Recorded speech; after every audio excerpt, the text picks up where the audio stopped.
नशा करना या नशे में डूबे रहना बिल्कुल भी कूल नहीं है, ये कहना है सुप्रीम कोर्ट का।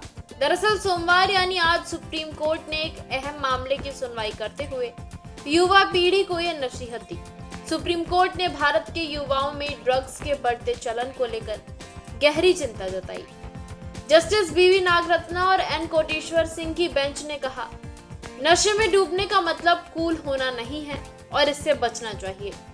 कोर्ट ने कहा, ये बेहद ही दुखद है कि इन दिनों नशा करना या उसकी लत का शिकार होने को आज की पीढ़ी कूल मानती है। जस्टिस बीवी नागरत्ना और एन कोटेश्वर सिंह की बेंच ने टिप्पणी अंकुश विपिन कपूर के खिलाफ राष्ट्रीय जांच एजेंसी की जांच को बरकरार रखते हुए की। इस पर समुद्री रास्ते से पाकिस्तान से भारत में हेरोइन तस्करी का रैकेट चलाने का आरोप है। आपको बता दें, जस्टिस बीवी नागरत्ना ने वार्निंग दी कि नशीली दवाओं का गलत इस्तेमाल देश के युवाओं को बर्बाद कर रहा है। इसके गंभीर सामाजिक और आर्थिक परिणाम हो सकते हैं। उन्होंने ये भी कहा, ये देश के युवाओं की चमक को फीका करने वाली चीज है। बेंच ने कहा, नशे की लत से युवाओं को बचाने के लिए माता पिता, समाज और सरकारी एजेंसियों को भी कोशिश करनी होगी। हमें इसके लिए कुछ गाइडलाइंस भी तय की जानी चाहिए। बेंच ने माता पिता और समाज से कहा, नशीले पदार्थ के गलत इस्तेमाल का मुकाबला करने के लिए प्यार बहुत ही जरूरी है। बेंच ने आगे कहा, युवाओं को उन लोगों के साथ नहीं चलना चाहिए जो नशीली दवाओं का गलत इस्तेमाल करते हैं। नशीली दवाओं के गलत इस्तेमाल के शिकार केवल दलित ही नहीं है, बल्कि सभी लोग हैं।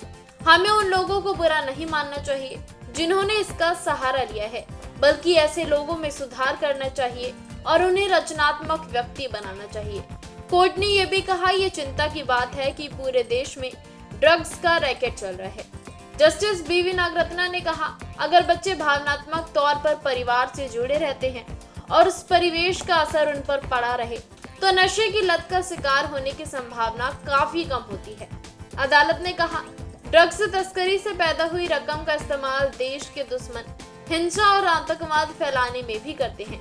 जजमेंट में कहा गया, आज की युवा पीढ़ी को लेकर कहा जाता है कि वो संगत में, पढ़ाई के तनाव में या फिर परिवेश के चलते ऐसा करते हैं। अदालत ने कहा, ऐसा करने वाले लोग अक्सर बच निकलते हैं और ये काफी चिंता की बात है। बेंच ने कहा, ये पेरेंट्स की भी जिम्मेदारी है कि वो बच्चों को सुरक्षित माहौल में रखें, उन्हें भावनात्मक कवच प्रदान करें। कोर्ट ने टिप्पणियां अंकुश विपिन कपूर नाम के शख्स के खिलाफ एनआईए की जांच में दखल देने से इनकार करते हुए की। इतना ही नहीं, उसे जमानत देने से भी इनकार कर दिया गया। बहरहाल इस खबर पर आपकी क्या राय है, हमें कमेंट में बताएं और ऐसी तमाम अपडेट्स के लिए देखते रहें सौगंध टीवी। आप देख रहे हैं सौगंध टीवी, सौगंध वतन की।